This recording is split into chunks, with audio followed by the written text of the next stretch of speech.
This video I'm gonna teach you how we can make this chest open and close. And before I jump into this video, I want to thank Nisala Gunesekara and Gunting Patu for joining Patreon membership and unlocking exclusive benefits. So now let's dive into this tutorial. You can see I have dragged my chest sprite into my scene view, and I have two animation clip. One is chest close and I had chest open, and also I just made the transition between this animation clip, you can see. So we need a reference to this animator component, then we can just switch the animation.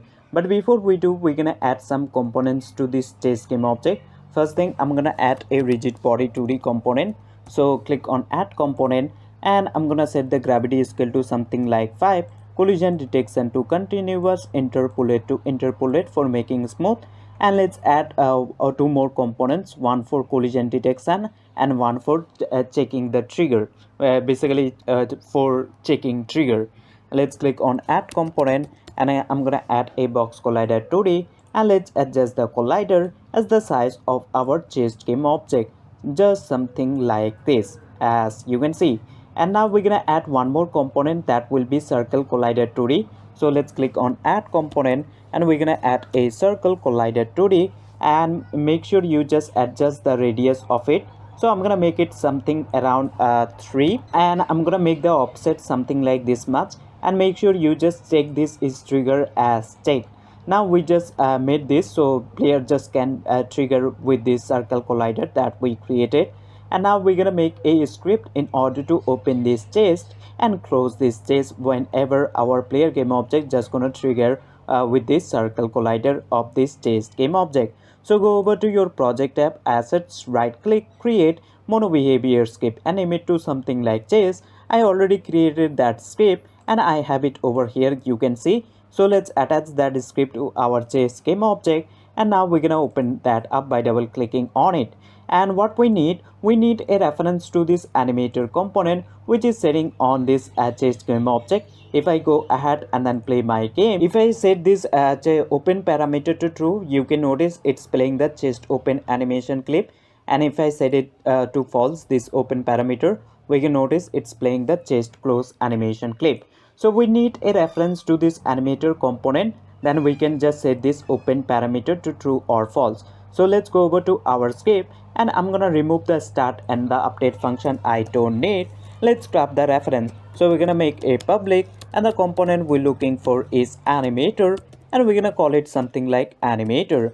And let's save our script, and let's head again to Unity editor, and I'm gonna take my animator component, let's drag it there. Now we can see we have the chase animator component, and we're gonna use the on trigger enter 2D function. So let's use this on trigger enter 2D function, and this function get called when we trigger with something, and we can extract information what we trigger it with by taking this collision parameter. So let's check that. So we're gonna use the if condition, and what we're gonna do, before you check the trigger, basically what game object you just want to check with, and make sure you select your player and assign with your player tag. So click on this untag and then add tag, click on this plus icon and name the tag what you want and assign with the tag which you recently created. You can see I assigned it my player as a player tag.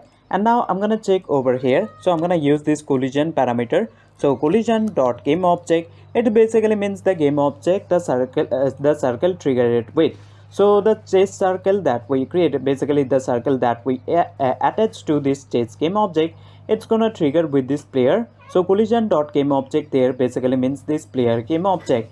And now what we're gonna do, we're gonna access the tag, and we will check if it's equals to our player tag. It means the circle is really triggering with that this player game object. So right now what it's need to do, this chase game object need to play that chest open animation clip. So we will simply go over to animator, and then we're gonna use the set bool function, because that open parameter is a bool parameter. The type is bool, and as a first argument inside quotation, it's gonna take the parameter name, so in our case open, and the second thing, it's gonna take the value. So we're gonna set it to true, means check, means we're gonna play the open animation clip. Let's suppose the player is outside of this circle collider 2D. So for that we have to use a function called on trigger exit 2D function. So this function get called when we trigger with something, and we're gonna use this on trigger exit 2D function, and this function get called when we trigger out from this circle collider 2D. So the first thing we're gonna check if it's player or not. So we will use the same if condition, and we just want to check if that if collision dot game object dot tag, if it's equals to player, means the player just trigger it out. So in this situation we will go to animator component, and now we're gonna use the set bool function, and we will set this open parameter to false, means unchecked. And means unchecked, it means basically it will play the chest close animation clip by now. If we trigger with the circle collider 2D, we can see it's played the chest open animation clip. But once we are outside or trigger out from this circle collider 2D of this chest game object, we can notice it's now playing the chest chest close animation clip over again and again. I'm sorry, this enemy just attacking. So I hope you get the idea that how you can do it, and I will see you in the next